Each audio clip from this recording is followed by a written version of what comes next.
चलिए दोस्तों शुरू करते हैं हम लोग। कल हमने बहुत अच्छी तरीके से एनाबॉलिक और कैटाबॉलिक फंक्शन समझा था S6 के अंतर्गत। ठीक है, ये सब फिजियोलॉजिकल बैकग्राउंड पर हम लोग पढ़ रहे हैं और उसी के लेवल पर हम इसको समझने की कोशिश कर रहे हैं कि ऑर्गेनिक रेमेडी है। जब आप कह रहे हो कि ऑर्गेनिक रेमेडी है तो डेफिनेटली ऑर्गन पे काम कर रही है ना। S6 किडनी पे काम करती है, S5 लीवर पे काम करती है। और इसीलिए मैंने कहा था आपको कल लास्ट में कि अगर किसी प्रकार से आप एग्जाम्पल के लिए देखें कि लीवर के आप मेडिसिन दे रहे हैं लेकिन किडनी की मेडिसिन नहीं दे रहे हैं आप, है ना।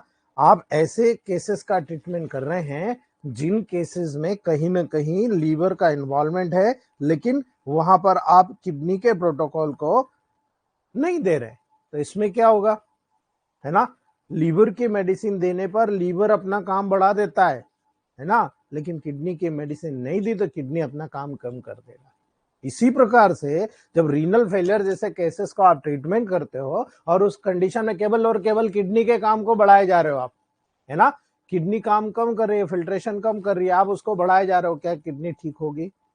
किडनी ठीक हो रहा है, लिवर फेलियर हो गया, है ना। इसलिए याद रखना दोस्तों, आपको बैलेंस करना पड़ेगा, होम्योस्टेसिस करना पड़ेगा, और ऐसी स्थिति में शरीर को बहुत बड़ा नुकसान हो जाएगा।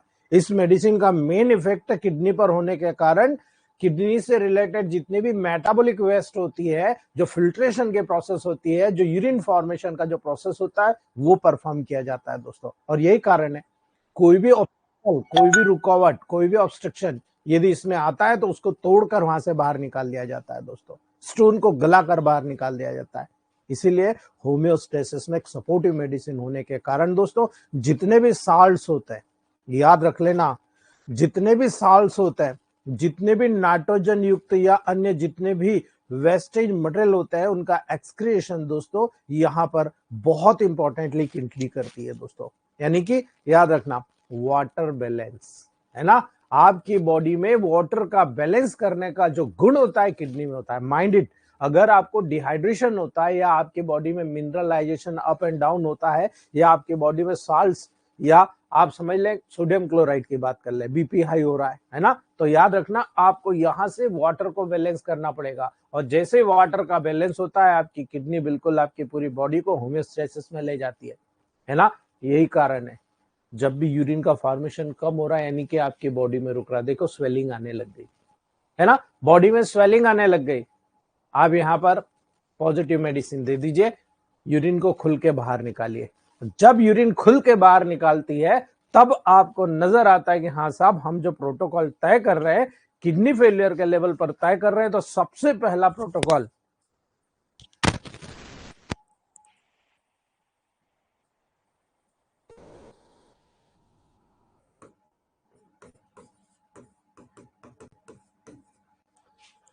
S2C17L1B नजर आता है ना।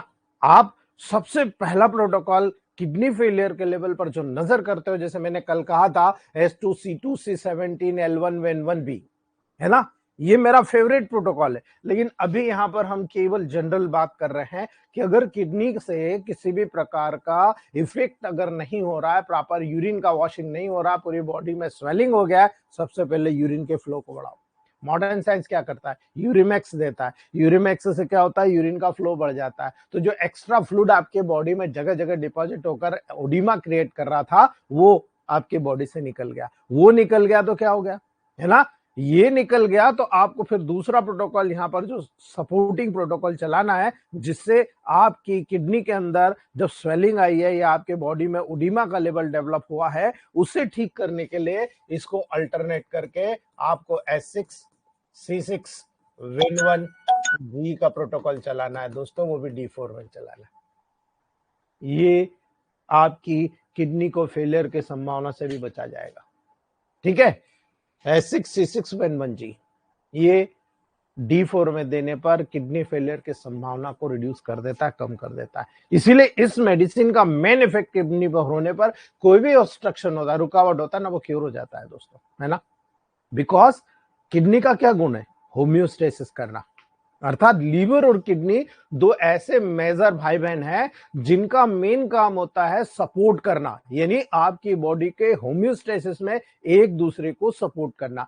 तराजू के दो पलड़े, है ना, इधर बाट रखा, ये नीचे चला गया, और इधर आपने पर्टिकुलर जो चीज आपको लेना है वो लिया, तो ये ऊपर आने लगा और दोनों बैलेंस हो गया। ये होमोस्टेसिस ये आपको दे देगा, जो भी दुकानदार आपको दे देगा, भाई इतना देखो आपने 2 किलो मांगा, हमने 2 किलो आपको तोल के दे दिया, है ना। तो ये होम्योस्टेसिस में सपोर्ट होने के कारण जितने भी साल्ट्स होते हैं सबको बैलेंस करता है दोस्तों। इसलिए आपको याद रखना है वाटर बैलेंस करता है।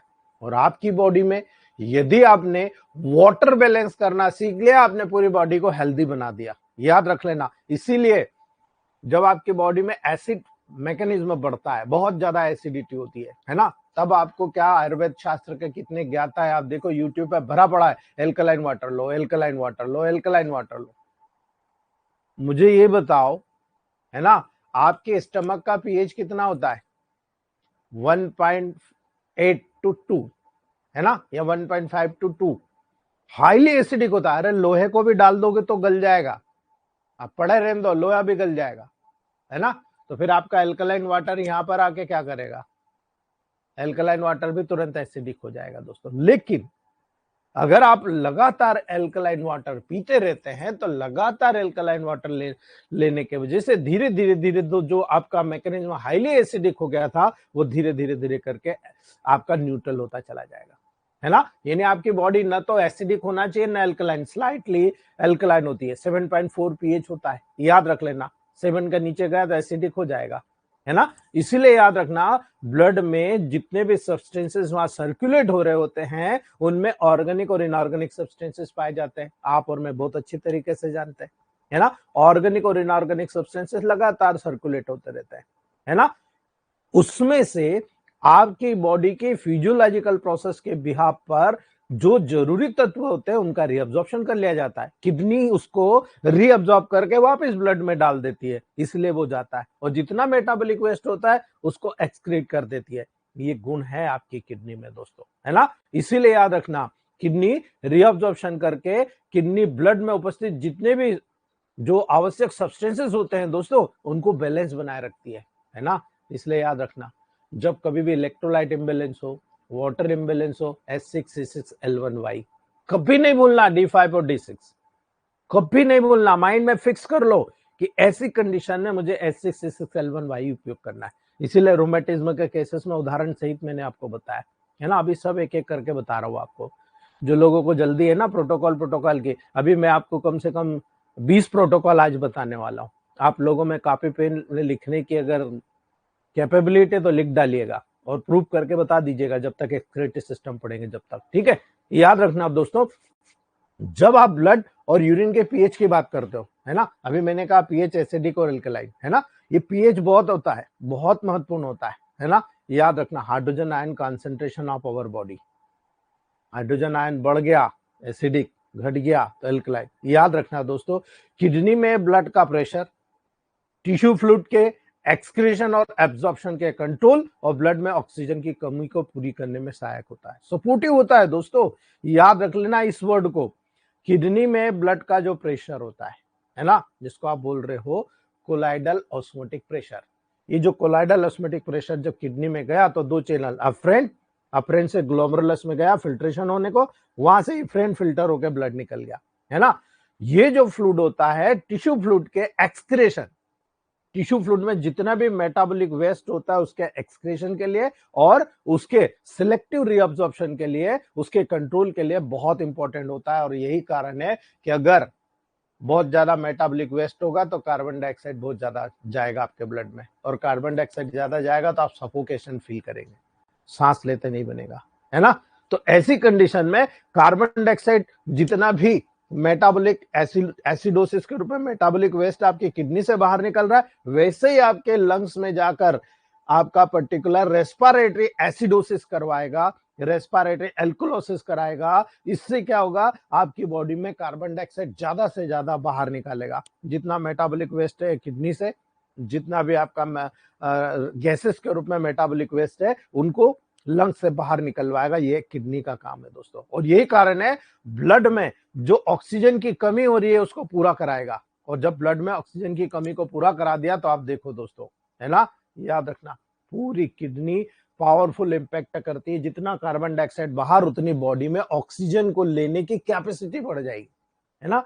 आपकी मेटाबॉलिक वेस्ट बाहर गया, कार्बन डाइऑक्साइड बाहर गया, तो आपकी बॉडी में जो जितना भी ऑक्सीजन का लेवल होता है ना, वो बढ़ना शुरू हो जाएगा, है ना। और यही कारण आपको हमेशा याद रख लेना है कि S6 का इफेक्ट आपको पता होना चाहिए कि हम ऑक्सीजन कैरिंग कैपेसिटी कैसे बढ़ाएं। Metabolic waste last metabolic remedy है, मेटाबॉलिक वेस्ट बाहर निकालो, जगह हो गई, जगह हो गई तो ऑक्सीजन ऑटोमेटिक आएगा दोस्तों। यानी आप जब S6 का इफेक्ट करते हो तो उसका फर्स्ट डायल्यूशन कहां काम कर रहा है, उसका फर्स्ट इफेक्ट कहां काम कर रहा है, सीधे किडनी पर, है ना। ये सीधे किडनी पे काम कर रही है। सेकेंड इफेक्ट कहां काम कर रहा है, यूरेटर पे काम कर रहा है। थर्ड इफेक्ट कहां काम कर रहा है, यूरिनरी ब्लैडर पे काम कर रहा है। और फोर्थ इफेक्ट कहां कर रहा है, पूरे यूरिथ्रा पे काम कर रहा है। माइंड इट, डायल्यूशन भी ऐसे ही काम करते हैं, है ना। याद रखना, जब आप पॉजिटिव में दोगे किडनी पे काम कर रहा है, उसको थोड़ा डाइल्यूट करोगे यूरेटर पे काम करेगा, और डाइल्यूट करोगे आपका यूरिथ्रा यूरिनरी ब्लैडर पे काम करेगा, और आगे नीचे आ जाओ आपके यूरिथ्रा पे काम कर रहा है। यानी आप हर डाइल्यूशन को देखोगे लोकल में और जनरल में काम कर रहा है। लोकल में यानी जिस ऑर्गन की मेडिसिन से उस ऑर्गन में, अब जब उसको डाइल्यूट किया जाएगा तो उससे ऑर्गन से रिलेटेड जितने ऑर्गन कनेक्ट है सारी जगह पे काम करता है। ये गुण होता है, और यही गुण आपको और मुझे यहाँ पर बहुत इंपॉर्टेंटली समझना पड़ेगा, तब हम लोग यहाँ पर नेगेटिव और पॉजिटिव का सिद्धांत समझ पाएंगे। लोकल और जनरल, लोकल लेवल मतलब आपको यहाँ पर लोकल में पॉजिटिव मेडिसिन देना है, जनरल लेवल मतलब आपको नेगेटिव देना है। अर्थात लोकल का हाइपर फंक्शन हुआ, आपको यहाँ पर दोस्तों नेगेटिव मेडिसिन देना है। लोकल का हाइपो फंक्शन हुआ, यानी आपको वहां पर पर्टिकुलरली पॉजिटिव मेडिसिन यहाँ पर आपको देना है। लेकिन अगर मान लो जनरलाइज होकर लोकल हो रहा है, तो यहाँ पर आपको पहले हाइपोटेंसी देकर रोकना है, एंड देन फिर नेगेटिव टू पॉजिटिव आना है ना। रोग को वापस जहां से शुरू हुआ था वहां लाओ, और फिर वहां न्यूट्रिशन देकर उस ऑर्गन को इतनी ताकत दे दो कि रोग से अकेला ही लड़ ले, है ना। इसीलिए जब आप टेबल प्रैक्टिस करते हो तो आपको याद रखने की जरूरत है। छोटे छोटे उदाहरण बता रहा हूं, आप समझने की कोशिश कीजिएगा। प्रोटोकॉल लिखना हो तो लिख सकते हो आप। अभी मैंने आपको कहा लीवर और किडनी का रोल। अगर आपको डायबिटीज ठीक करना है तो लीवर और किडनी के 2 प्रोटोकॉल बनाइए। मैं तो एक ही में मिला के दे देता हूं ज्यादातर केसेस में, जिसको हम डायबिटिक ड्रॉप कहते हैं। डायबिटिक ड्रॉप 1, डायबिटिक ड्रॉप 2, है ना। लेकिन मैं आपको सिंपल सा समझाने की कोशिश करता हूं। यदि आपको डायबिटीज के लेवल पर काम करना है तो S6C6 किडनी का न्यूट्रिशन है ना, डायबिटीज में बहुत इफेक्टिव है दोस्तों, है ना। याद रखना दोस्तों, डायबिटीज में बहुत इफेक्टिव है S6C6, बहुत इफेक्टिव है डायबिटीज में, है ना। क्यों ऐसा, क्या है ऐसा? इसलिए है कि डायबिटीज का डेवलप होना पैंक्रियास के ऊपर निर्भर करता है। याद रख लेना, आपको मैं 2 चीज समझा रहा हूं, अगर आपको समझ में आ गया तो दुनिया का कोई भी डायबिटिक 1 और डायबिटिक 2 और टाइप 1 तो टाइप 2 मतलब नहीं रखता। Diabetes is a metabolic disorder, है ना। ये जो मेटाबॉलिक डिसऑर्डर है, इसके कारण डायबिटीज डेवलप हो रहा, और डायबिटीज अगर मेटाबॉलिक डिसऑर्डर को ठीक कर दिया तो डायबिटीज ठीक, रोमेटिज्म ठीक, हाइपोथायराइडिज्म ठीक, ऐसे कई डिसीजेस बताऊंगा जो मेटाबॉलिक डिसऑर्डर से ठीक हो जाएंगे। उसको क्योर करो, ठीक हो जाए। यहाँ मेनली S6C6 है। तो यहाँ पर हम लोग ज्यादातर क्या करते हैं, जो शुरुआत में हमको सिखाया गया था S6C6F2RE का प्रयोग हम लोग करते थे D4 में। कई बार हमने यहाँ पर सेकेंड डायल्यूशन में इसका प्रयोग किया। लेकिन अब फिर वही बात आती है, आरी दे रहे हो, आरी से बीपी बढ़ जाएगा। बात सही है, क्योंकि ज्यादातर लोग हाइपरटेंशन के साथ मेटाबॉलिक डिसऑर्डर में शुगर को लेकर आते हैं, है ना। इसलिए इस फार्मूले को देने से पहले 10 बार सोचना, है ना। फिर हमने इसमें परिवर्तन किया, S6C17, है ना। यूरिन का फ्लो बढ़ा दो ना, फ्लो बढ़ जाएगा, किडनी का प्रेशर कम हो जाएगा, है ना। S6C17 आरी का प्रयोग कर लिया, फिर भी गड़बड़ हो गई। भाई आरी मत दो यार, आरी दोगे तो प्रॉब्लम हो जाएगा, है ना। हमने इस आरी को हटाया, L1V8 कर दिया, D5 या D6 में कर दिया। जरूरत पड़ी बहुत ज्यादा हाई है तो यहां पर Y8 कर दिया, है ना। Y ऊपर से ये D6 बना लो, Y8 कर दो, किसी भी प्रकार के डायबिटीज को कवर कर जाएगा। लेकिन ये डायबिटीज को किस कंडीशन में कवर कर रहा है ये कोई नहीं जान रहा आप में से, है ना। जल्दी जल्दी सबको प्रोटोकॉल चाहिए। डायबिटीज होता है पेनक्रियास में आइसलेट ऑफ लैंगरेंस की जो अल्फा बीटा और डेल्टा सेल्स है इनके फंक्शन में कमी आने के कारण।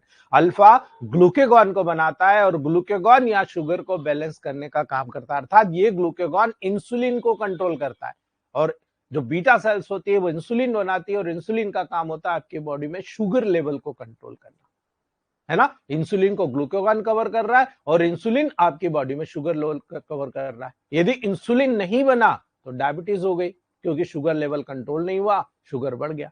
और इंसुलिन नहीं बन रहा तो ग्लूकोगॉन भी कम काम कर रहा है ना। ग्लूकोगॉन ज्यादा काम कर रहा है क्योंकि शुगर लेवल बढ़ा रहा है ना।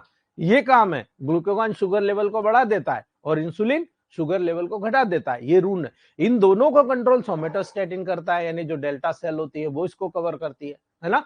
तो ये चीजें हमें अगर पता है तो हमें ये भी पता होगा कि पेनक्रियास की मेडिसिन क्या, ऐसी कौन सी मेडिसिन हम लोग यहाँ पर स्टार्ट करें दे जिससे डेफिनेटली यहाँ पर हम लोगों का जो पेनक्रेटिक फंक्शन होता है स्टिमुलेट हो जाए, है ना। तो बहुत इजी है दोस्तों।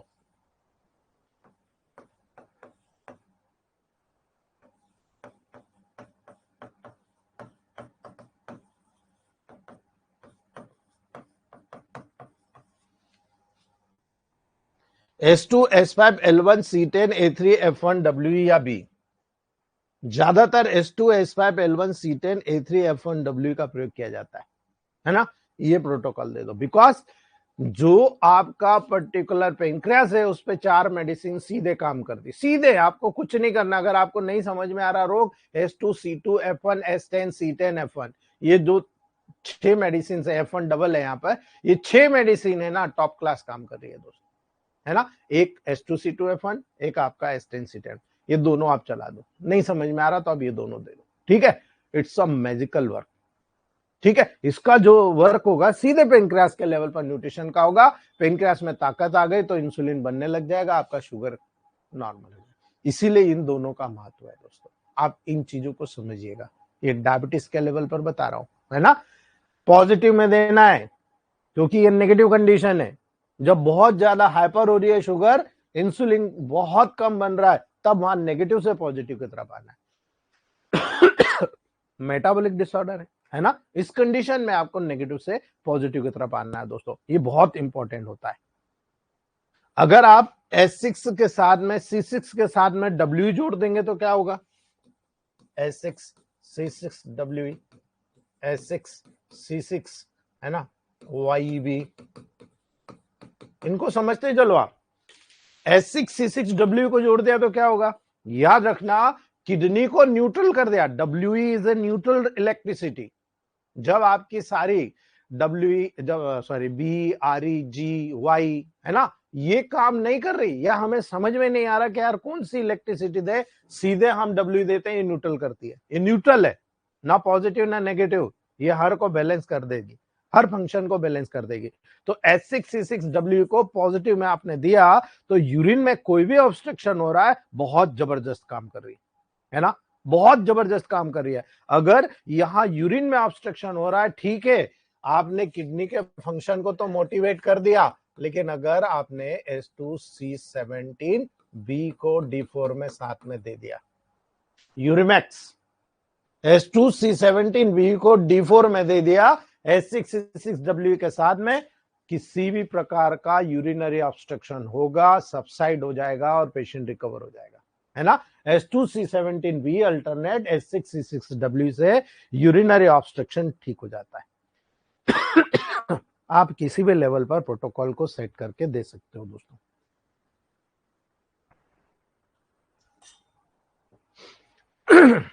याद रखना इस बात को। दूसरी बात, जब S6C6YB की मैंने बात की है तो समझिए मैंने क्यों कहा, और 2 इलेक्ट्रिसिटी एक साथ क्यों ऐड कर रहा हूं, इसके पीछे भी लॉजिक है। B यूरिन फ्लो को बढ़ा रहा है, Y किडनी को रिलैक्स कर रहा है।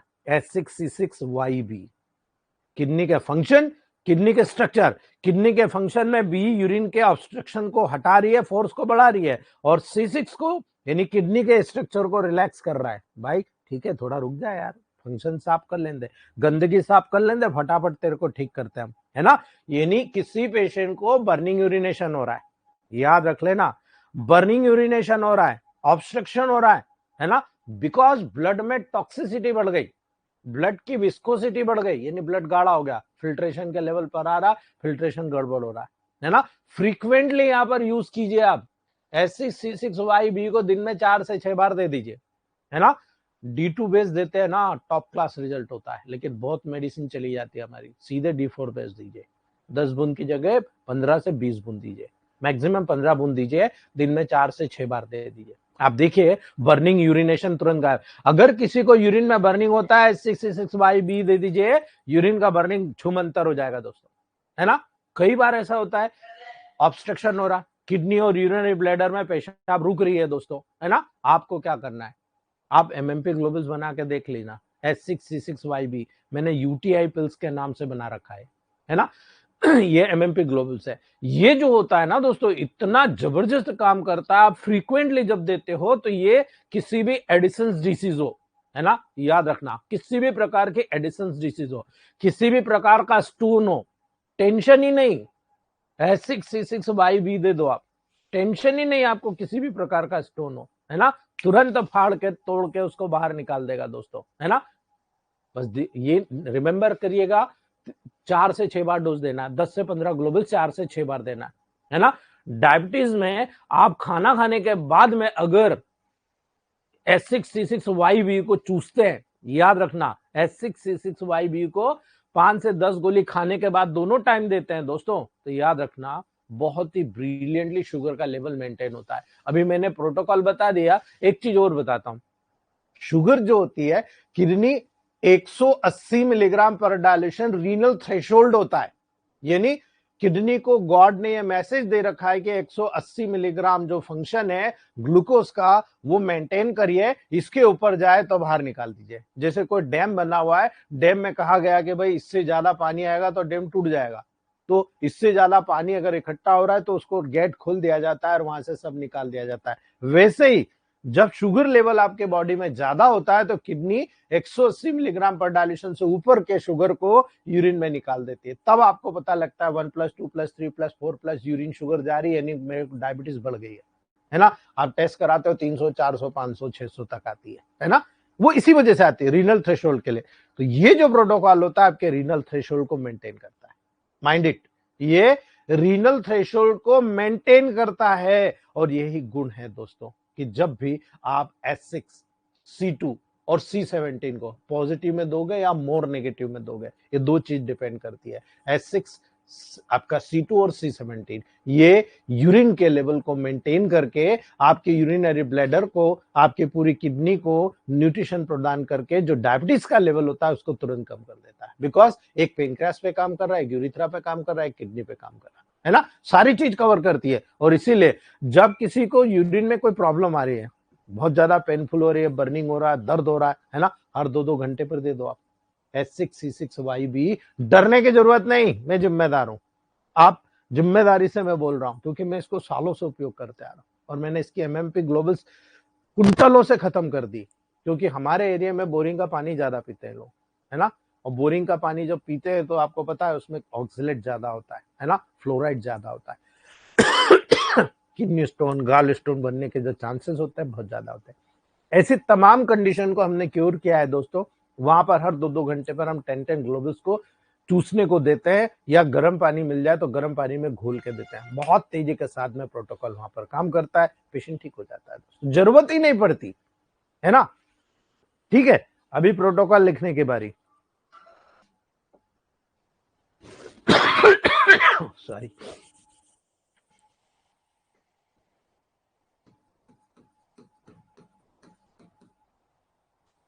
S2C2L1Y,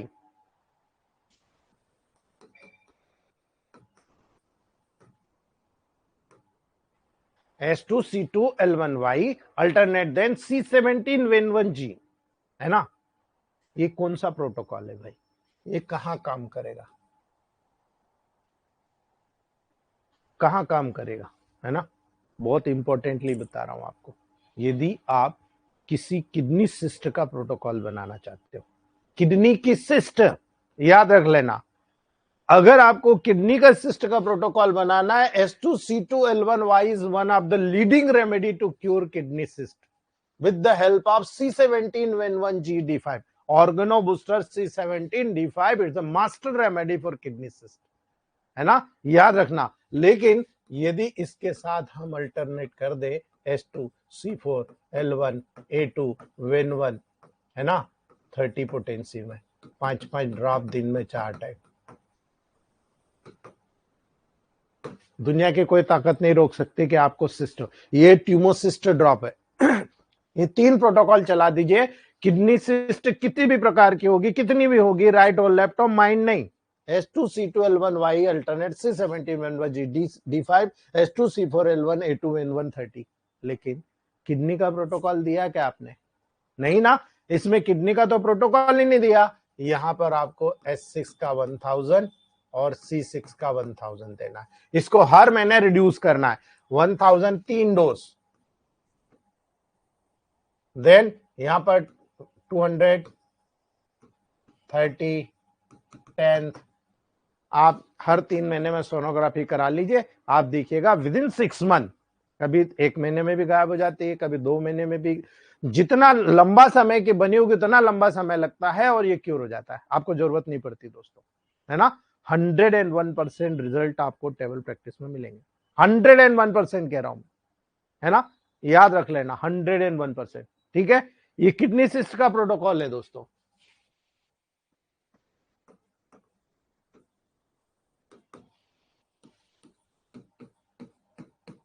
KUB drop, kidney urinary bladder drop, है ना, याद रखना दोस्तों। किडनी यूरिनरी ब्लैडर सबसे ज्यादा KUB इन्फेक्शन से अफेक्टेड होता है ना, याद रखना। यानी यहां पर कोई भी इंफ्लामेटरी प्रोसेस हो जाए, हमें प्रोटोकॉल पता है कि हमें यहां पर S6 C6 वेन1Y, इसको अल्टरनेट करना है C17 वेन1, है ना, याद रखना दोस्तों। ये बहुत इंपॉर्टेंट प्रोटोकॉल होता है, जब आप टेबल प्रैक्टिस करोगे तब समझ में आएगा कि इसका रोल यहां पर क्या होता है, ठीक है। आप इसे दे दो, लेकिन यहां पर मेरा मानना है कि D6, मेरा जो अनुभव है उसके हिसाब से कह रहा हूं, अगर कोई भी KUB रीजन होता है तो वह लोकल नहीं होता, वो जनरल हो चुका होता है, और जनरल हो चुका होता है तो इनको नेगेटिव जाना पड़ेगा आपको, है ना। यानी S6 C6 वेन1Y, स्पाज्म आ रहा है, पेन आ रहा है, बर्निंग आ रहा है, ये ठीक हो रहा है। S6 C6 वेन1Y, C17 वेन1 L1B, है ना, D6 के लेवल पर पूरे यूरिनरी सिस्टम को न्यूट्रिशन देकर वहां से गंदगी को साफ करके हील करने का काम करता है। ये बहुत जबरदस्त प्रोटोकॉल है जो KUB ड्रॉप के नाम से जाना जाता है, यानी किडनी यूरिनरी ब्लैडर को ठीक करना है, ये आ गया प्रोटोकॉल, है ना। याद रखने की जरूरत है दोस्तों, ठीक है। चलिए, नेफ्राइटिस ऑलरेडी मैं बता चुका हूं, फिर भी बता देता हूं आपको। याद रखना, जब भी आप नेफ्रॉन के लेवल का ट्रीटमेंट करते हो तो आपको हमेशा खुल के बात करना है कि भाई मुझे नेफ्रॉन को ठीक करना है, तो याद रखना S6L1 C6 या C5 कर लो आप, S6L1 C5, है ना, यहां पर B का रोल अल्टरनेट, याद रखना वेन2G।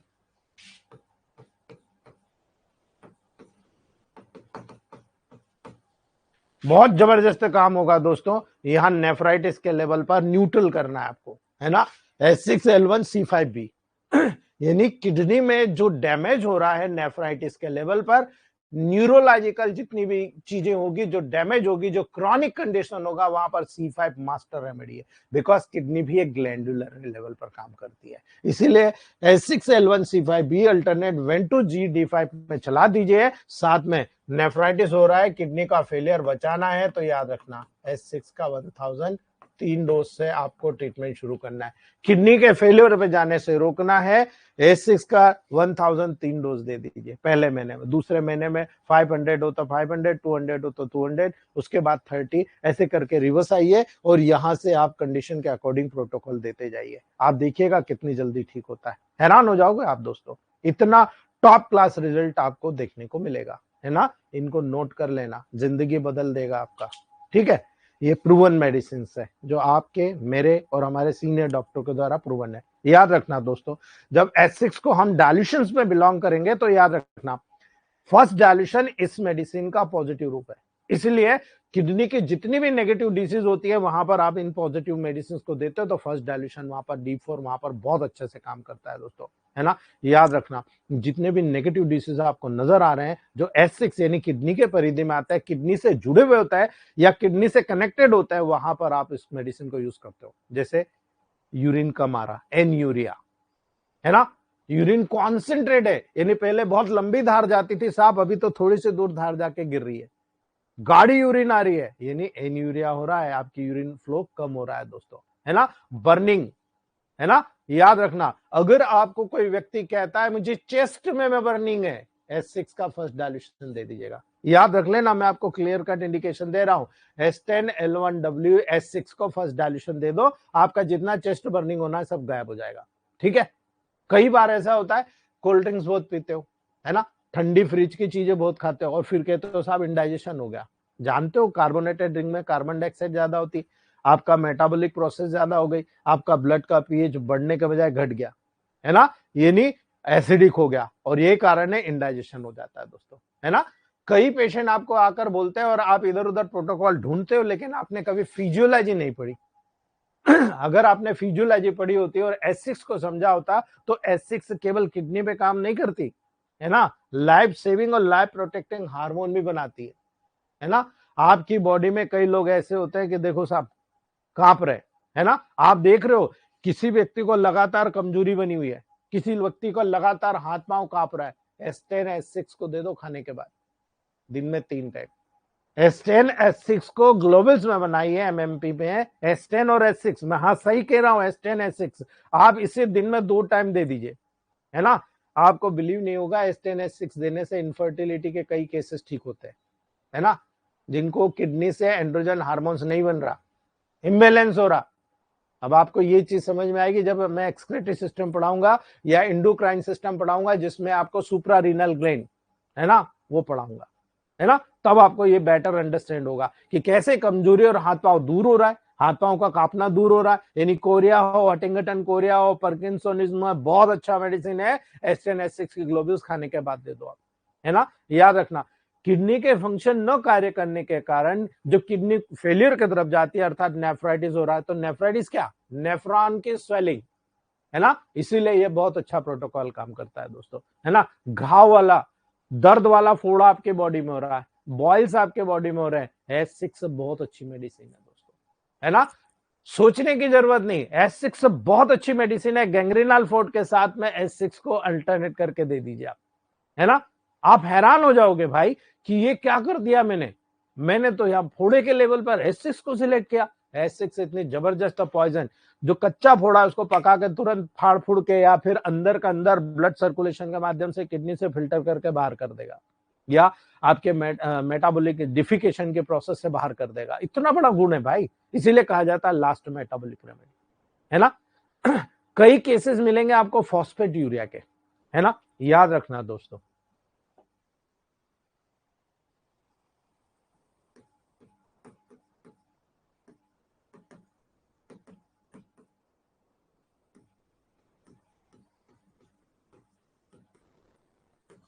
S6C6L1Y याद रखना, ये बहुत जबरदस्त प्रोटोकॉल है दोस्तों, मैक्सिमम जगह आपको याद आने वाला है।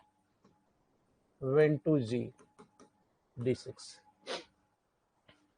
अगर ज्यादातर फास्फेट यूरिया किसको होगा, डेवलपमेंट जो बच्चा होता है ना, जिनकी बोन डेवलप हो रही है ना, वहां पर बोन में कैल्शियम फॉस्फेट टूट कर ब्लड में आता है, ब्लड में कैल्शियम और फॉस्फेट का लेवल मेंटेन होता है, जो एक्स्ट्रा फॉस्फेट होता है उसको बाहर निकल दिया जाता है, कैल्शियम को किडनी से रीअब्सॉर्ब करके वापस बोन के रिजॉर्प्शन के प्रोसेस में डाल दिया जाता है ना। अर्थात बोन, आपकी बॉडी में जितने भी बोन होते हैं वो आपकी बॉडी में कैल्शियम के लेवल को मेंटेन करने में पार्टिसिपेट करते हैं, है ना। इसीलिए C4A3L1 क्यों कहा जाता है कि बोन को न्यूट्रिशन प्रदान करता है ना, इसीलिए ब्लड में कैल्शियम का लेवल मेंटेन होगा तो बोन स्ट्रेंथ बढ़ेगी, इसलिए कहा जाता है बचपन से दूध पियो, है ना, यही तो सिखाया गया आपको, है ना। उसका रीजन ये होता है, अगर फॉस्फेट यूरिया बच्चे में हो रहा है S6C6L1Y अल्टरनेट Win2G, बहुत ब्रिलियंट प्रोटोकॉल है, लेकिन याद रखना कभी कभी यहाँ पर बी देना बहुत जरूरी होता है, क्योंकि बी देने से न्यूट्रिशन होता है ना। यहाँ पर रिलैक्स तो कर रहे हो आप उस प्रोसेस को, लेकिन वहां वापस कैसे भेजोगे? तो वहां पर बी डालकर न्यूट्रिशन प्रोवाइड कीजिए, और न्यूट्रिशन होगा तो जितना फॉस्फेट निकलना है एक्स्ट्रा है वो निकल जाएगा, लेकिन जो बॉडी में डेवलप होना है कैल्शियम कैल्शियम फॉस्फेट के रूप में वहां पर बोन का लेवल पर रिजॉर्प्शन की प्रोसेस, रीअब्जॉर्प्शन की प्रोसेस होगी, वो यहाँ पर इस रूप में होगी दोस्तों। ठीक है, इसलिए आपको खास तौर से याद रखना है। ठीक है। प्रोस्टेटाइटिस, जो लोग क्वेश्चन करेंगे कि भाई प्रोस्टेटाइटिस का प्रोटोकॉल बताओ सर, हमने नहीं पढ़ा, मैं उनको नहीं बताऊंगा, क्योंकि यहाँ मैं क्लियर बता के चल रहा हूँ, है ना। ये वो केसेस है, मैं चाह रहा हूँ, मैं पहले नहीं बताना चाहता था लेकिन मजबूर कर दिया आप लोगों ने, इसलिए मैं ये बताते जा रहा हूँ। जब प्रोस्टेटाइटिस होता है S6C6L2, याद रख लेना आप, मैं आपको कई बार बताया, S6C6L2B अल्टरनेट Ven2G, याद रखना। प्रोस्टेटाइटिस में कभी यूरिन फ्लो फ्रीक्वेंस होता है, कभी ड्रॉप होता है, इसलिए इस कंडीशन में आप ना नेगेटिव जा सकते हो ना पॉजिटिव जा सकते हो, है ना। यहाँ पर आपको D5 में देना है, न्यूट्रल देना है, और इसको अल्टरनेट करना है S2C2A3L1 Ven1 B से, G से 200 डायल्यूशन, यानी S2C2A3L1 Ven1 का 200 प्लस B या G, है ना। ज्यादातर G का प्रयोग करिएगा। प्रोस्टेट ग्लैंड होती किन लोगों में? 45 से 50 साल बाद वाले। अब उन्होंने प्रोस्टेट ग्लैंड का कोई फंक्शन रह ही नहीं गया, है ना, तो आप एक काम करो, बी दोगे तो वहां न्यूट्रिशन मिल जाएगा, फिर से उसका सेक्स पावर बढ़ना शुरू हो जाएगा। लेकिन अगर जी दे दो, वहीं का वहीं सुखा दो, वहीं का वहीं सुखा दो उसको। तो प्रोस्टेट जब पीएसए लेवल बढ़ रहा है तो आपको जी देना पड़ेगा, जीए पीएसए लेवल को कम कर देगा यहाँ पर इस प्रोटोकॉल के साथ में, है ना। इसको केवल 10 ग्लोबल्स मॉर्निंग में, 10 ग्लोबल्स इवनिंग में 2 टाइम देना है। याद रख लेना इस बात को, या तो चूसने को दे दो या गुनगुने पानी से दे दो। गुनगुने पानी से दोगे तो टॉप क्लास रिजल्ट मिलेगा दोस्तों, है ना, याद रख लेना इस बात को। चलिए अगली बात करते हैं। यदि आपके पास पाइलोनेफ्राइटिस का केस आया, ज्यादातर बच्चों में मिलेगा, है ना, याद रख लेना, ज्यादातर बच्चों में मिलेगा। और पाइलोनेफ्राइटिस के केसेस में भी आप जब प्रोटोकॉल तय करते हो तो आपको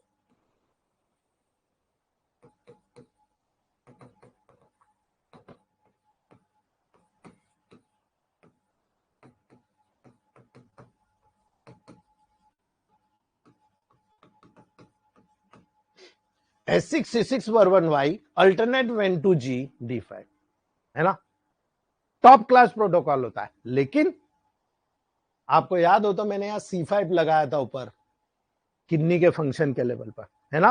तो याद रखना, पाइलोनेफ्राइटिस ज्यादातर बच्चों में होता है जिनमें किडनी में पस पड़ जाता है, याद रख लेना इस बात को। और जब किडनी में पस पड़ गया, इसका मतलब ये तो बहुत सीवियर यूटीआई हो रहा है ना।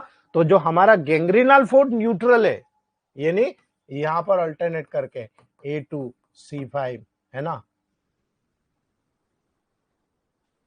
L1 Ven1 Ver1, है ना, YG सेकेंड डायल्यूशन, आप फ्रीक्वेंटली चला दीजिए।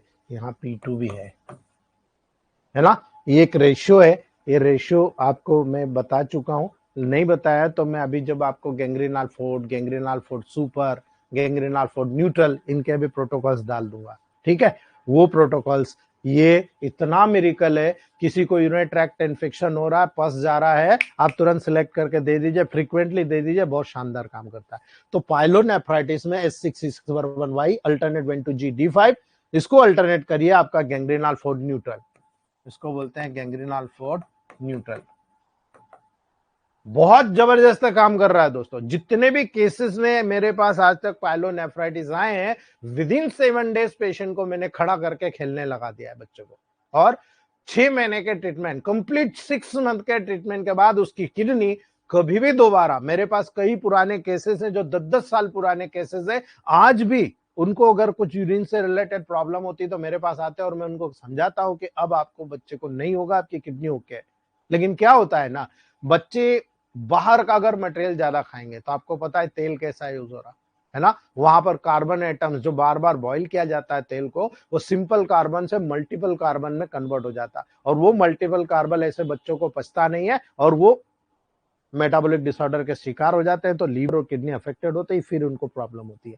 अगर वो हेल्दी डाइट खाते रहे, फल फ्रूट नॉर्मल घर का, सेव मिक्सचर नहीं खाना है घर का, तो उन्हें कोई प्रॉब्लम नहीं होती दोस्तों, ठीक है।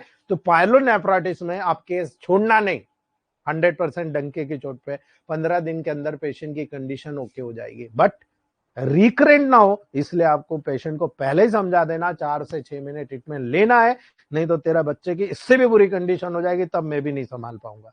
क्लियर कट इंडिकेशन दे दीजिए आप उसको, है ना, बहुत गजब का रिजल्ट मिलता है, ठीक है। रीनल कोलिक, आप जब रीनल कोलिक के लेवल पर आओगे तो आपको याद रखने की जरूरत है, दुनिया का कोई भी रीनल कोलिक हो, है ना, शानदार तरीके से कवर होता है दोस्तों, आपको सोचने की जरूरत नहीं पड़ेगी। S6C6Y अल्टरनेट Ven2G, है ना, याद रखना, S6C6Y अल्टरनेट Ven2G D5 में दे दो, है ना। एक तरीका ये, दूसरा तरीका है, अगर न्यूट्रिशन के कारण हो रहा है तो जनरल टॉनिक D5 में S6B डाल के दे दो। आपको याद हो मैंने डॉक्टर महेंद्र सर का उदाहरण बताया था, ये फार्मूला था जो उन्होंने दिया था, है ना। इमीडिएट कॉफी में डाल के दिया और 2 से 3 घंटे के अंदर पेशेंट जो कि खुद डॉक्टर है, MBBS डॉक्टर है, वो कहने लग गई कि मुझे आपने क्या दिया, है ना। ऐसा मेरे साथ आज तक नहीं हुआ है, मुझे रीनल कोलिक बार बार होता है, लेकिन आज मैं बहुत अच्छी हूं, मुझे कोई प्रॉब्लम नजर नहीं आ रही, है ना। ये चीजें यहाँ टेबल प्रैक्टिस में समझने को मिलती है दोस्तों, ठीक है। चलिए ये सब शॉर्ट नोट्स के जो आप लोगों के लिए मुझे बताना था मैंने बता दिया दोस्तों। आगे बढ़ते हैं, अभी और है ना, अर्थराइटिस का बताऊंगा, हेमीचूरिया का बताऊंगा, रूमेटिज्म का बताऊंगा, यूरिन का सेपरेशन का बताऊंगा, यूरिक एसिड को कंट्रोल करने का बताऊंगा। लेकिन सबसे पहले हम बात करते हैं सेकंड डायल्यूशन। हमने अभी D5 की सब चर्चा करी, अभी हम उसी को मॉडर्नाइज करते हैं, है ना। जिम्पल मेथड और क्रॉस मेथड, ये 2 मेथड में काम होता है। आप क्रॉस मेथड में कर रहे हो या जिम्पल मेथड में, 19 या 147 में, है ना, ये इन साइंटिस्ट के नाम पे रखा गया है। जब आप सेकेंड डायल्यूशन में बात करते हो, सेकेंड डायल्यूशन इतना ब्रिलियंट डायल्यूशन होता है जो न्यूट्रल डायल्यूशन होता है, किडनी में किसी भी प्रकार का डैमेज न करते हुए, चाहे हाइपर हो या हाइपो, दोनों को बैलेंस पे लाएगा। तराजू के 2 पलड़े वाला उदाहरण, किडनी स्टोन हो, पेशाब में जलन हो रही है, पेशाब रुक रुक के हो रही है ना, आपको इनकॉन्टिनेंस ऑफ यूरिन हो रहा, पेशाब के कंपोजिशन में कहीं ना कहीं कोई खराबी आ रही है ना, पूरे यूरिनरी सिस्टम में पेन हो रहा है, ऊपर से नीचे तक बर्निंग पेन हो रहा है ना, जोड़ों में दर्द हो रहा है ना, याद रख लेना, मैंने अभी आपको उदाहरण बताया था C4A3L1, है ना, जोड़ों में अगर दर्द हो रहा है C4A3L1 के साथ में आप दे देना, it's a wonderful medicine. Kidney में स्क्लेरोसिस हो रहा है, रीनल फेलियर तभी तो होता है स्क्लेरोसिस के लेवल पर, है ना, ग्लैंड्स में कैल्शियम का डिपोजिशन हो रहा, कॉपर का डिपोजिशन हो रहा है, यानी मिनरल्स का डिपोजिशन हो रहा, स्वेलिंग और पेन हो रहा है ना। Second dilution is a miracle dilution. जब आप न्यूट्रल डायल्यूशन देते हो टॉप क्लास, इसीलिए रीनल कॉलिक में मैंने आपको D5 बताया है, ये न्यूट्रिशन के बेस पर बताया। लेकिन आपको अगर क्रॉनिक केस मिलता है, सीधे यही प्रोटोकॉल सीधे सेकेंड डायल्यूशन में देना, मैजिक होगा, मैजिक, है ना। हमारे एनएल सिन्हा जी जो हमारे गुरुदेव है, जिनको मैं गुरु मानता हूं, है ना, टॉप क्लास प्रोटोकॉल्स मैंने सीखे उनसे, बिकॉज यहां पर स्वेलिंग और पेन में उनका हमेशा कहना था सेकेंड डायल्यूशन दे, है ना। पुराने रोगों में ज्यादातर बहुत ज्यादा फायदेमंद है 147। जब रोज S6 के लेवल पर उसकी परिधि में आ रहा है तो याद रखना दोस्तों, कारण हमें समझ में नहीं आ रहा है। कई बार हम गलती करते हैं, कारण समझ में नहीं आ रहा, लेकिन हमको ये जरूर समझ में आ रहा है ये पॉजिटिव है या नेगेटिव है ना। हमारे पास प्रोटोकॉल है, डरना नहीं, करोगे नहीं तो पता कैसे चलेगा भाई। आपने एक पेशेंट को किया, फेल हो गया, कोई बात नहीं, दूसरी बार उल्टा कर दो, सक्सेस हो गए, तब समझ में आएगा कि भाई हमने बहुत केस बिगाड़े हैं दोस्तों। मेरे हजारों ने 10,000 लाखों केसेस बिगड़े, तब जाकर आज मैं इस कदर पर समझ में आया कि कहां पर क्या, कहां किताब में गलत लिखा है, कहां किताब की फिलॉसफी बैठती नहीं है इलेक्ट्रोमेपैथ में। हमें अपने लेवल को अपडेट करना पड़ेगा, according to conditions protocol select करना पड़ेगा, और उसमें भी ऑर्गन के फिलॉसफी को समझना पड़ेगा कि पॉजिटिव और नेगेटिव की दशा कैसे निर्धारित करें, तब हमें यहां समझ में आता है दोस्तों, है ना। ये मेडिसिन बॉडी के फंक्शन के ऊपर परफॉर्म कर रही है, ये जितनी भी मेडिसिन है बॉडी के फंक्शन को परफॉर्म कर रही है ना। नॉर्मल बैलेंस करने के लिए दे रहे हो, रोगी को ठीक करने के लिए दे रहे हो दोस्तों, है ना। कुछ दिनों तक जब मेडिसिन आप कंटिन्यू रखते हो कि भाई ये ठीक हो गया, तो उसको समझाइए कि अभी तो हमने बॉडी को साफ किया है, अभी आपके बॉडी में उस ऑर्गन को लड़ने की शक्ति देना है ताकि रिटर्न न हो। इसलिए आप उसको कहिए कि आप ठीक हो गए, बहुत अच्छी बात है, खुशी की बात है, हेड्स अप, लेकिन आप इसे 2-3 महीने कंटिन्यू करो ताकि पुनः रिकरेंट ना हो। अगर पुनः आक्रमण हो गया तो फिर मैं भी नहीं बचा पाऊंगा। क्लियर कट इंडिकेशन दो, बिकॉज आपकी मेडिसिन आपकी बॉडी में जब दी जाती है तो एक न्यूट्रिशन के रूप में काम करती, कोई डैमेज नहीं करती, कोई एग्रावेशन नहीं करती, है ना। बशर्ते पॉजिटिव में नेगेटिव दी जाए, नेगेटिव में पॉजिटिव दी जाए। अगर आप पॉजिटिव में पॉजिटिव दे रहे हो, नेगेटिव में नेगेटिव दे रहे हो, तो डेफिनेटली सिम्टम को बढ़ा देती है, वो सिम्टम्स का एग्रावेशन होता है। एकाएक सब बाहर निकाल दिया, एग्रावेशन नहीं, एकाएक सारे सिम्टम को बाहर निकाल, वो भी अच्छा है, यानी आपने मेडिसिन बहुत अच्छी सिलेक्ट की है, लेकिन आपने गलत दे दिया, यानी पॉजिटिव में पॉजिटिव दे दिया, नेगेटिव में नेगेटिव दे दिया। आपको उल्टा करना ही चाहिए था, यानी पॉजिटिव में नेगेटिव, नेगेटिव में पॉजिटिव देना चाहिए था। दैट इज द रीजन कि सिलेक्शन ऑफ रेमेडी कितना इंपॉर्टेंट है ना। अगर आप यहाँ थर्ड डायल्यूशन पे आते हो तो जितनी पॉजिटिव डिसीज है आप D6 से लगाकर 1000 10,000 तक, या आप 147 के 10,000 तक, जहां तक आप जाना चाहो, सभी पॉजिटिव डिसीज में दे सकते हो जब ऑर्गन का फंक्शन सामान्य गति से ज्यादा हो रहा है ना। नेगेटिव डिसीज हो गई, आपको दोस्तों वहां पर पॉजिटिव मेडिसिन देना है, लेकिन जब पॉजिटिव मेडिसिन डिसीज है यानी बहुत ज्यादा काम बढ़ गया है, नेगेटिव मेडिसिन देने की जरूरत है दोस्तों। थर्ड डायल्यूशन कब? एल्बुमिन यूरिया हो रहा है साहब, है ना, एल्बुमिन यूरिया हो रहा है, यानी एल्बुमिन पास हो रहा है, S6C6L1YD6, है ना, S6L1 सॉरी 200, ये मैजिकल प्रोटोकॉल है, आप देखकर देखिएगा, है ना। बेसिल यूरिया हो रहा, बेसिल यूरिया यानी बेसिलस बहुत जा रहा है ना, बैक्टीरिया बहुत है। फॉस्फेट यूरिया अभी मैंने समझाया आपको। गाउट हुआ, स्पर्मेटोरोरिया हो रहा, डायबिटीज हो रही, ये सारे के सारे जो डिसीजेस होते हैं हाइपर लेवल पर जा रहे हैं, शुगर लेवल हाई हो गए, ये सब हाई मिलेंगे आपको, आपको सीधा नेगेटिव मेडिसिन पे जाना है ना, क्योंकि ये सब पॉजिटिव कंडीशन है, हाई लेवल पर वहां पर सारी मिल रही है। पॉजिटिव है, डर लग रहा है, फियर आ रहा है, आप देखो नेगेटिव मेडिसिन दो, ठीक हो जाएगा, है ना। इसीलिए याद रखना दोस्तों, मोस्ट डायल्यूशन जब सिलेक्ट किया जाता है, हाइपोटेंसिस में सिलेक्ट किया जाता है, तो वो किडनी डिसऑर्डर के लिए होता है ना। ये प्रूव डायल्यूशन है, जितने भी डायल्यूशन आप दोगे, चूंकि ऑर्गन स्पेसिफिक है, किडनी के फंक्शन को प्रमोट करेगा। अब डिसीज किडनी में प्राइमरी है तो लोकल डिसीज है ना, आप न्यूट्रिशन से काम करा सकते हो, यानी 19 से D6 या 147 से थर्ड तक ठीक कर सकते हो। लेकिन सेकेंडरी हो गई, यानी जनरलाइज हो गई, किडनी से होकर गई है या किडनी में आई है, डिसीज का ऑर्गन कहीं पर हो रहा है ना। इसीलिए याद रखना, किडनी डिसऑर्डर के लिए अप्रूव्ड डायल्यूशन होता है, एक्यूट या क्रॉनिक किसी भी कंडीशन क्यों नहीं हो दोस्तों, है ना। किडनी के वीकनेस के कारण किडनी स्टोन को बाहर नहीं कर पा रही है, मेटाबॉलिक वेस्ट को बैलेंस नहीं कर पा रही है, वाटर लेवल को बैलेंस नहीं कर पा रही है, तब ये डायल्यूशन देकर किडनी को फेलियर होने से बचाया जाता है। इसीलिए S6-200 dilution is a magical dilution, kidney failure की संभावना को सबसाइड कर देता है दोस्तों। इसीलिए आपको याद रखना है, एक के बाद एक अप्लाई करना है, पहले आप 30 दीजिए, 200 दीजिए, 1M दीजिए, उसके बाद ऊपर जाइए, है ना। जब किडनी यूरिन कलेक्ट करने में फेल हो जाती है, वहां पर क्रॉनिक बैकएक होता है, याद रखना, यूरिन कलेक्ट नहीं कर पा रही, है ना, कलेक्ट करके बाहर नहीं निकल पा रही। देखो कमर दर्द पेशेंट को बना रहता है, किडनी के जितने केसेस होते हैं वहां पर नजर आ रहा, और उस केसेस में आप जब ये नेगेटिव मेडिसिन देते हो तो ये बहुत इंपॉर्टेंट है, यहाँ पर आप पहले थर्ड दो, फिफ्थ दो, 10th दो, जैसे चेंज करते जाओगे आप देखो पेशेंट की ओर होता गया, है ना। कई पेशेंट इसके विपरीत आएंगे। अब आप यहाँ पर दोगली बात नहीं कर सकते, कई पेशेंट ऐसे आएंगे जहां शुरू से हाई डायल्यूशन देने की जरूरत पड़ेगी। कहां पर पेशेंट आया, साहब इसको तो यूरिनोसिस की प्रॉब्लम है, अनजाने में ही पेशाब हो रही है, इनकॉन्टिनेंस ऑफ यूरिन हो रहा है ना, पेशाब ज्यादा हो रही, यूरिन डायल्यूटेड, है ना, बिल्कुल डायल्यूटेड हो रही, बिल्कुल स्वादहीन होती है दोस्तों, एसिड के कारण इनडाइजेशन हो रहा क्योंकि यूरिन फ्लॉप बहुत ज्यादा निकल गए, डायल्यूटेड यूरिन निकल गए, है ना। क्रॉनिक डिसीज में, यूरिनरी सिस्टम की क्रॉनिक डिसीज में हमेशा याद रखना, यूरिन डायल्यूटेड जाएगी और एल्बुमिन यूरिया हो जाएगा, है ना। और एल्बुमिन यूरिया जब ऐसी कंडीशन में हाई डाइल्यूशन सिलेक्ट करते हो तो आपको याद रखना है उसका चलाने का तरीका है पहले 30, फिर 100, 200 एंड 1 m देकर बंद कर दो।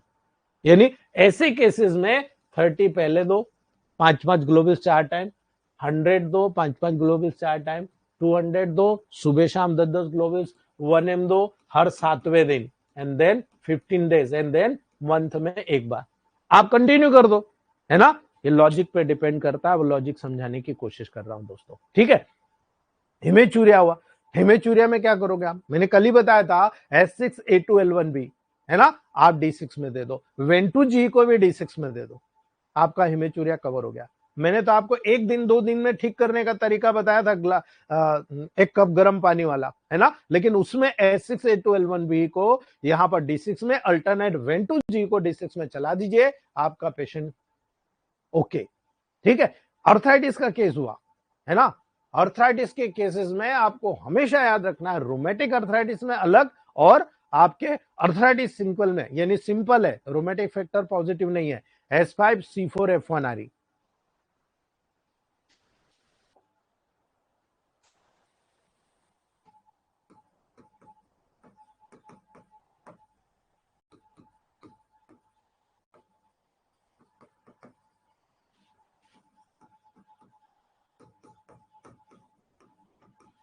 S5C4F1RE याद रखना। मेरा जनरल टॉनिक का अगर आपने ऑडियो सुना होगा तो लिखा हुआ है जनरल टॉनिक D6 को S5C4RE डाल के दे दो, है ना। कितने लोगों ने सुना है, अगर सुना है तो मुझे बोलने की जरूरत नहीं पड़ेगी, है ना, याद रखना, उन्हें बहुत अच्छी तरीके से समझ में आ जाएगा।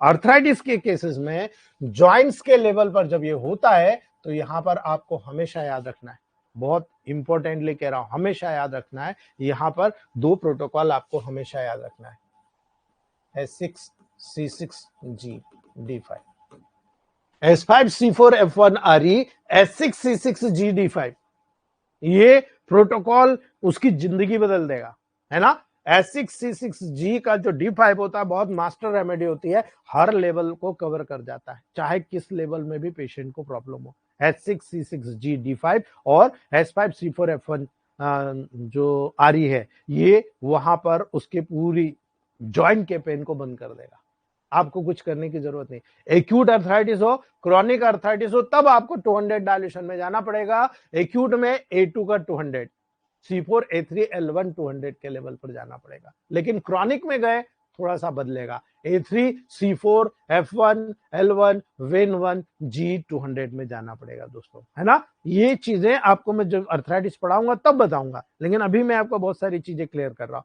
जब आप यहां पर रूमेटिज्म में गए, आपके बॉडी में डीएनए आरएनए का लेवल चेंज हो गया, यानी जेनेटिक म्यूटेशन हो गया, मेटाबॉलिक डिसऑर्डर हो गया, आपकी बॉडी आपके खिलाफ काम कर रही है, रोमेटिक अर्थराइटिस हो गया, आपको रोमेटिज्म हो गया, है ना। क्या करोगे, S6C6L1Y को रिलैक्स कर दो, यानी आप कह रहे हो कि किडनी आप थोड़ा सा मेटाबॉलिक वेस्ट को जल्दी से जल्दी बाहर निकालो, है ना, और यहां पर आप S5C4RE F1 को D4 में दे दो।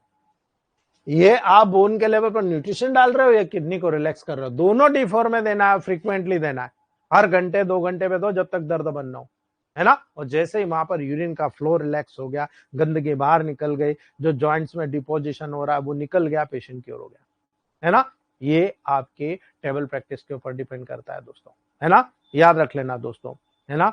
जब आपको सप्रेशन ऑफ यूरिन हो रहा है, S6C6YB अल्टरनेट वेन2G, भाई यूरिन रुक रहा है, सप्रेशन हो रहा है दोस्तों, क्या करोगे, सीधा नेगेटिव डिसीज है, पॉजिटिव मेडिसिन दो, D4 में दे दो, S6C6YB अल्टरनेट वेन2G, यूरिन का फ्लो बढ़ा देगा, रिलैक्स करके सारी मटेरियल को बाहर निकाल देगा। यही कारण है दोस्तों, बहुत शानदार रिजल्ट आपको टेबल प्रैक्टिस में मिल रहा है ना। जब आप यूरिया यूरिक एसिड के बात करते हो तो S6C6Y alternate वेन2G D5 alternate S6 का 200, है ना। याद रखना दोस्तों, ये बहुत ब्रिलियंट प्रोटोकॉल है जब आपकी बॉडी में यूरिया और यूरिक एसिड बढ़ा होता है ना, kidney failure. Urea uric acid में H6CY alternate when to G-D5 दे दो, यूरिया क्रिएटिनिन आपका कम होना शुरू हो जाएगा, है ना, बशर्ते कंटिन्यू करना है आपको, कोई एक आध दिन में ठीक नहीं हो जाएगा, है ना। कि अगर आप 30 डायल्यूशन में बेसिक रिजल्ट चाहते हो तो किडनी में आने वाला जितना भी ब्लड है ना, जो किडनी से आ रहा है, एल्बुमिन जो किडनी से आ रहा है, पेन, है ना, कंट्रोल करना है, H6 का 30 दे दीजिए। सिंगल मेडिसिन बता रहा हूं, H6 का 30 दे दीजिए, है ना। किडनी फेलियर की संभावना को खत्म करना है, H6 का 200 दे दीजिए। ये मेरे पर्सनल अनुभव है, टॉप क्लास रिजल्ट है दोस्तों। जब बहुत ज्यादा डैमेज होता है, H6 का 1000 देते हैं हम, C6 का 1000 देते हैं, एक को मॉर्निंग एक को इवनिंग में, है ना। लोअर डायल्यूशन के प्रयोग से डिसीज बढ़ रही हो तो सीधे हाई डायल्यूशन का प्रयोग करना चाहिए, है ना। जब आप D4 D5 D6 से या फर्स्ट सेकंड थर्ड डायल्यूशन दे रहे हो लेकिन रिजल्ट नहीं मिल रहा, उल्टा क्रिएटिनिन लेवल बढ़ता जा रहा है ना, यूरिया लेवल बढ़ता जा रहा है, बहुत सारे केसेस में आप लोग बोलते हो सीधे हाई पोटेंसी से लो पोटेंसी की तरफ आ जाओ। ये एज इट इज चलने दो, लेकिन हाई पोटेंसी को साथ में दे दो, इधर से बढ़ाओ इधर से घटाओ, 1500 200 इधर D4 D5 D6 करके आप लगातार चलते जाओ, आप देखो कितना अच्छा रिजल्ट मिलता है ना। बहुत ही ब्रिलियंट रिजल्ट टेबल प्रैक्टिस में मिलता है ना। जब आप यहां पर हाई पोटेंसिस के लेवल पर जाओगे, आप पूरी बॉडी के किडनी से रिलेटेड जनरल डिसीज को कमांड कर रहे होते हो, है ना। यदि आपकी पूरी बॉडी में डिसीज फैला हुआ हो तो आपको कुछ नहीं करना, गर्म पानी में डलवा दो। रीनल फेलियर में भी हम लोग गर्म पानी में, हमारा renal failure drop number 4 drop बताता हूं, 1 2 3 4, 100% डंके के चोट पे रिजल्ट आता है ना। आप सिस्टाइटिस का केस, यानी यूरिनरी ब्लैडर में बर्निंग हो रही है, जलन हो रही है, डायसूरिया, है ना, कुछ डिसीज जो पैर कमर आपके जेनेटल ऑर्गन से कनेक्टेड होती है, आप केवल गर्म पानी का टब लीजिए, उसमें ये protocol renal failure 4 number protocol डाल दीजिए, आप देखिए पेशेंट कितनी जल्दी क्योर होता है ना। याद रखना दोस्तों, कोई पॉइंट आपको समझ में नहीं आ रहा कि किस पॉइंट पर आपको दवा लगाना, तो सबसे बढ़िया तरीका है वो मेडिसिन आप पानी में डाल दो और पेशेंट को गर्म पानी से नहला दो, है ना। आप देखो तुरंत आराम आ जाता है, तुरंत आराम आ जाएगा, है ना। कंप्रेस ऑइंटमेंट इसी तरह बनाया जा रहा है दोस्तों, है ना। मैंने जो बताया था आपको H6C2RE F2C2RE, आप किडनी के ऊपर लगवा दो, यूरिनर स्टोन निकल जाएगा, है ना। आवश्यकता अनुसार आप रीनल फेलियर में, यूरीमिया में, एनासार का पूरी बॉडी में स्वेलिंग हो गई, क्रॉनिक ब्राइट डिजीज हो गई, क्रॉनिक डायबिटीज हो गया, आप बात का उपयोग कराइए, है ना। आप हैरान हो जाओगे, आप नहलाने का उपयोग कराइए, बहुत ब्रिलियंट रिजल्ट मिलता है बहुत सारे केसेस में। जैसे किडनी एट्रोफी हो गई, बहुत सारे केस आज आपको मिल रहे हैं, क्या करोगे, या वाई हटाओ आरी कर दो, H6C6 आरी अल्टरनेट वेन टू G-D4 कर दो, सिंपल सा है ना। D4 कर दो, किडनी श्रिंक हो रही है, स्वेल हो रही है, फेल हो रही है, मेटाबॉलिक डिसऑर्डर के कारण हो रहा है, अगर आप हेप्टो ड्रॉप के साथ चला दोगे तो दुनिया के कोई ताकत फेल नहीं कर सकती, बशर्ते जो डायल्यूशन आप D5 में दे रहे हो तो वो भी हेप्टो ड्रॉप भी D5 में देना है, दोनों को बैलेंस करना है। ऐसा नहीं कि इधर बढ़ा दिया इधर घटा दिया, इधर अगर D6 कर रहे हो तो उसको भी D6 में देना है आपको, है ना। याद रखना, मेटाबॉलिक डिसऑर्डर के कारण ये सारे रोग हो रहे हैं, आप मेटाबॉलिक प्रोसेस को पहले कंट्रोल करो, यानी किडनी एट्रोफी हो रही है ना, किडनी को कम ब्लड सप्लाई हो रही है ना, नेफ्रॉन्स की कमी हो रही, ये कारण है ना। आप देखो रिकरेंट किडनी इंफेक्शन हो रही है, वहां पर एट्रोपिक फाइब्रोसिस हो गया, फाइब्रोसिस मतलब लॉस ऑफ, हमारी इलेक्ट्रोमेपैथ में दो तरीके से रिपेयर होता है, हीलिंग होती है, इन्फ्लामेशन एक होता है, रीजनरेशन एक होता है रिपेयर। आपको पता होना चाहिए कि कब रिपेयर होगा कब रीजनरेशन होगा। जब आपको सेल पढ़ाऊंगा तो इन्फ्लामेशन पढ़ाऊंगा, तब बताऊंगा। किडनी में स्टोन आ गया, किडनी में ब्लॉकेजेस हो गई, है ना, याद रखना उसका आज का समय में बहुत खराबी ये हो रही है, आप जितने भी सेव वगैरह खा रहे हो ना, वो आपके कपड़े धोने के सोडा डाला जाता है। यदि अधिक नमकीन खा रहे हो, अधिक नमक खा रहे हो, आपकी किडनी में प्रॉब्लम हो रही, इसीलिए नमक खाने का मना कर दिया जाता है ना। याद रखना, ऐसा पेशेंट कब आपको बोलेगा, जब पेशाब करते समय उसको दर्द हो रहा है ना, पेट के साइड में निचले हिस्से में जब उसको पीछे के साइड में होता हुआ दर्द नजर आएगा, बैक साइड में, है ना, हेमेचुर हुआ, फटीग आ रहा है, लॉस ऑफ एपेटाइट आ रही है, पूरी बॉडी में खुजली आ रही, कारण नजर नहीं आ रहा, है ना, मसल्स पेन हो रहा, कारण नजर नहीं आ रहा, फेस और बॉडी में स्वेलिंग हो रही है, तब नजर आ रहा है ना। तो याद रखना, बीपी हो, डायबिटीज हो, कंट्रोल करना है, खाने में नमक कम करें, सेंधा नमक, लेकिन मेरा कहना है एक टाइम आप सेंधा नमक खाएं, एक टाइम आप आयोडीन वाला नमक खाएं, आज जितने भी लोगों को थायराइड हो रही है, जरूरत से ज्यादा आयोडीन खाने के कारण हो रही है। इसलिए कह रहा हूं, एक समय सादा नमक खाइए, एक समय आयोडीन नमक खाइए, है ना, याद रखना दोस्तों। इसीलिए जब भी आप कभी भी किडनी को न्यूट्रिशन देना चाहते हैं, आपको हमेशा याद रखना है S6L1B alternate C6 oregano booster D4 में लेते जाइए। आप किडनी को न्यूट्रिशन देते जाओगे, उसमें इतना ताकत आ जाएगा कि लड़ने की शक्ति आ गई, उसके बाद D5 कर दीजिए, आपका प्रोटोकॉल सेट हो जाएगा दोस्तों। ठीक है, it is all about S6। अगर कोई क्वेश्चन है तो आप पूछ लीजिए। अब हम मिलेंगे, मंगलवार है आज, बुधवार, गुरुवार, शुक्रवार को हम मिलेंगे दोस्तों, है ना। और आप लोग चाहते हैं कि मैं ये 2 दिन की छुट्टी का अगर रेगुलर आप लोगों को बेनिफिट दूं, तो सुबह शाम, अभी मेरी 4 तारीख से नई बैच शुरू होगी, CNS की part 3 night class, sorry morning का क्लास।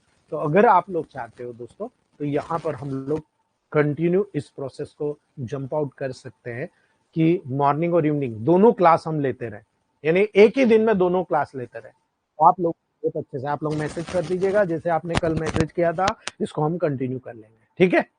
ताकि मैं भी चाहता हूं जल्दी से आप लोगों का कंप्लीट हो और आपको प्रोटोकॉल खेलने का मौका मिले, ठीक है जी। कल्याण बर्मन जी,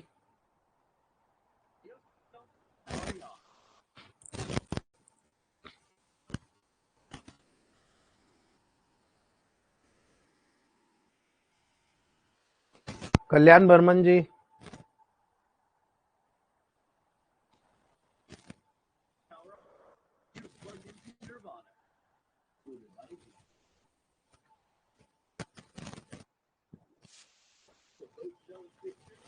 अब बोलिए कल्याण सर, आवाज आ रही है? कल्याण बर्मन जी, कल्पना नरखेड़े जी, कल्पना नरखेड़े जी, नमस्ते सर। नमस्ते। हाँ सर, आप जो पहले जो बोल रहे थे वो था प्रोटोकॉल के बजट में ना, जो पढ़ाई है प्लान पे वो कम, उसका फोकस कम हो जाएगा। अब आज इतने जी, सारे प्रोटोकॉल ने बता दिए, पूरा सर घूम गया अभी क्या करे मैं क्या पढ़े समझ में नहीं आ रहा। इसीलिए मैं आप लोगों को समझाया था कि मैं एक बार ये बता के दे देता हूँ। कल मेरे मित्र का फोन आया था, पवन सर का, जो मेरे साथ कल दिन भर थे। उन्होंने मुझे ये कहा, सर मैंने ऐसा ऐसा मैसेज किया है, कोई गलत तो नहीं? मैंने कहा नहीं, आपने बिल्कुल सही रास्ता दिखा रहे। तो जो जितने सीनियर है ना, वो आपको सही रास्ता दिखा रहे है ना। हमारे नहीं ग्रुप नहीं, में सही था बहुत वो। पुराने डॉक्टर्स हैं मैम, लेकिन हम लोग मिल के काम करने वाले, हम किसी को गलत नहीं बताते। हम जो बताते हैं उसके पीछे का लॉजिक होता है। हमारी टेक्निक अलग, इलेक्ट्रोमेपैथ में आपको हर बुक की टेक्निक अलग मिलेगी। आप देख लो 1760 बुक है, लेकिन कोई भी यस सर। फुलफिल नहीं करती। आप जब प्रैक्टिकल करोगे तब आप देखोगे, अरे यार ये तो इसका रिजल्ट आया नहीं, इसका हम लोग फुलफिल कर रहे हैं। 19 कप कहाँ, 117 कप कहाँ, डिस्टिल वाटर की मेडिसिन कब कहाँ, आरएस की मेडिसिन, एल्कोहल आपके डीजल की मेडिसिन कब कहाँ आपको काम आएगी, ग्लोबल्स कब कहाँ काम आएगी, ये कोई बुक में नहीं लिखा, ये प्रैक्टिकल नॉलेज पे डिपेंड करता है, ठीक है। वही सर चीज समझा। अभी देखो आप घूम गए ना दिमाग, इसलिए मैं यस प्रोटोकॉल यस। नहीं बता रहा था, नहीं क्योंकि सर, मेरा आप पहले ही जो जी, जी आपका जो था उससे ही पढ़ाइए सर, ये मत करो। ये बहुत यानी ना बहुत हेवी हो ऐसे लग रहा है कि बाप रे या क्या करे अभी, ये पढ़े या इस पे ही ध्यान दे, ऐसे हो रहा है। इसीलिए इसीलिए मैं चाह रहा था कि अभी हम लोग छोड़ेंगे थोड़ी, पूरी फिजियोलॉजी, कोई भी एक ऑर्गन पढ़ा, उस ऑर्गन से रिलेटेड जितनी भी डिसीजेस है वो पढ़ी, और उन डिसीज को समझा और फिर प्रोटोकॉल दिया। तो हमारा प्लांट की स्टडी हमारे पास, मेडिसिन की स्टडी हमारे पास पूरी हो हाँ जाएगी। सेकंड सेम से जब हम बराबर। सेल पढ़ेंगे, टिश्यू पढ़ेंगे, ऑर्गन पढ़ेंगे, सिस्टम पढ़ेंगे, और सिस्टम में यस डिसीजेस पढ़ेंगे, तब हमको समझ में आएगा कि देखो यार ये प्रोटोकॉल क्यों सिलेक्ट हुआ था, क्यों दिया था। अभी आज मैंने हाँ जो S6 के प्रोटोकॉल बताया, जिस दिन एक्सक्रीटरी सिस्टम पढ़ाऊंगा, किडनी का फंक्शन पढ़ाऊंगा, एक एक चीज आपके दिमाग में आएगी, ये तो सर पहले ही बता चुके हैं, है ना। हाँ तब हाँ मजा आएगा हाँ आपको प्रैक्टिस करने में, ठीक हाँ है सर। नहीं सर जी। बराबर है। और सर एक जी, बात और पूछनी थी मुझे। मैंने जी, एक ब्लड प्रेशर के पेशेंट के लिए पूछा था, तो आपने S1 का 1000 बोला था, और बाद में 3 बोले थे, और बाद में S1 200 में बोला था। मैं हम्म दे रही, लेकिन पेशेंट का बीपी सुबह एकदम 120 के यानी 140 ऐसे ही रहता है, 114 मतलब 128 ये से रहता है। मेटाबॉलिक डिसऑर्डर ठीक नहीं होगा, तब तक ठीक नहीं होगा, उसको कंटिन्यू करते रहो आप, ठीक है। लेकिन आपको शाम अगर को बढ़ता बीपी है सर, बीपी अगर रात को एकदम ही बढ़ता ठीक करना है मैडम, तो है। हाँ सिंथेसिस सेकंड और वाई को स्मेल दे दो आप, ठीक है, हाँ वो तो कर रही है सर, वो कर रही बस हूँ मैं वो। कंटिन्यू करो, एक दिन में ठीक नहीं होता, एक अच्छा दिन में अच्छा, बढ़ा ओके नहीं तो सर। एक दिन में ठीक नहीं होगा। जी Ramashray Maurya ji, doctor Ramashray Maurya ji, good morning sir. Good morning.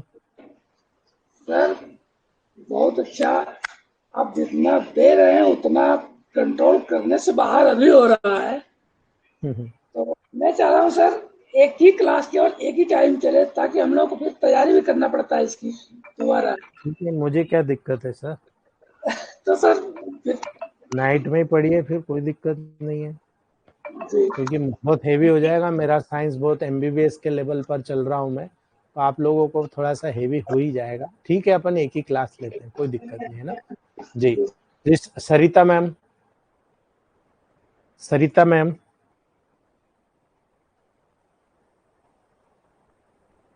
सरिता मैम,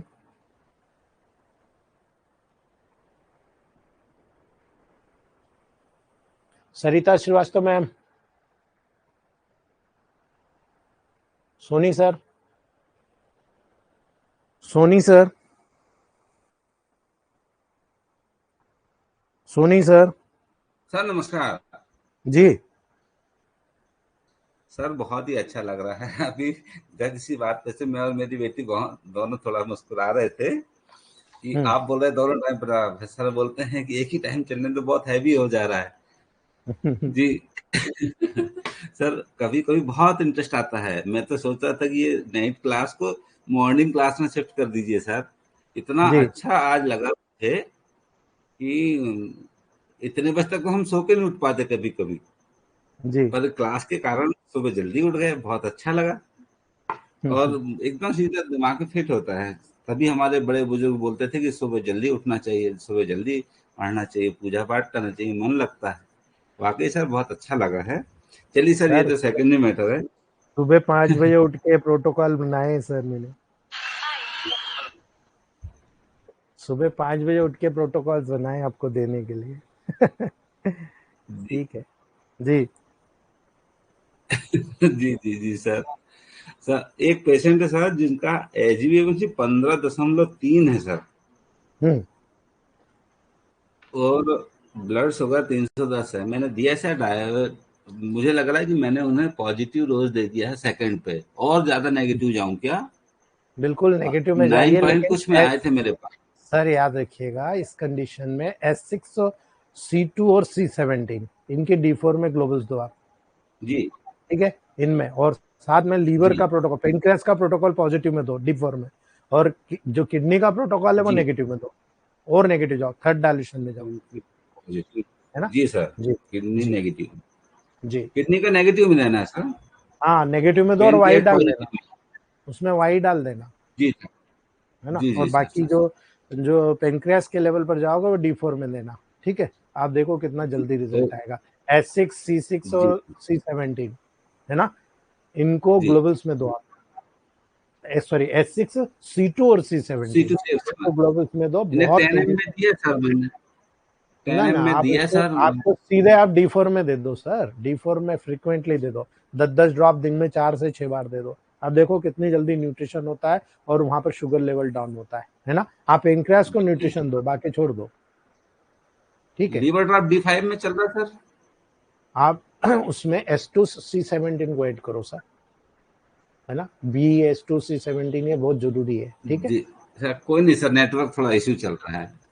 ठीक है, Rupinder Kaur ji, doctor Rupinder Kaur, good morning sir. Good morning madam. Sir मैंने फीडबैक ले लिया है। रात ना सडनली क्लास के बाद मेरे बैक एक सिर दर्द होना शुरू हुआ, तो मैंने बीपी चेक किया, 170 130 था। तो मेरे जी पास उस टाइम S1 वाइट पड़ा था, तो मैंने बैक पे वही लगा लिया, और जी सिंथेसिस सेकंड प्लस डब्ल्यू की स्मेल ली, तो जी 10 पॉइंट घटा। उसके बाद मेरे पास एक पेटेंट मेडिसिन थी, तो मैंने सबलिंगुअल ली, तो जी 20 पॉइंट घट गया। और उसके बिल्कुल बाद फिर मैंने किया तो ठीक हो गया। सर आज तो बहुत बढ़िया क्लास थी। तो जी सर मेरे घर पे एलोपैथी चलती है, और मुझे बोल रहा था कि नेफिडामिन सबलिंगुअल डालो, नेफिडामिन डालो, बट मुझे फेथ था, तो मैंने उसी टाइम ये किया तो अभी तक तो नॉर्मल है। बिल्कुल नॉर्मल ही रहेगा। बहुत बढ़िया है ना, बहुत बढ़िया। चलिए दोस्तों, थैंक यू अब सर। हम मिलते हैं जी गुरुवार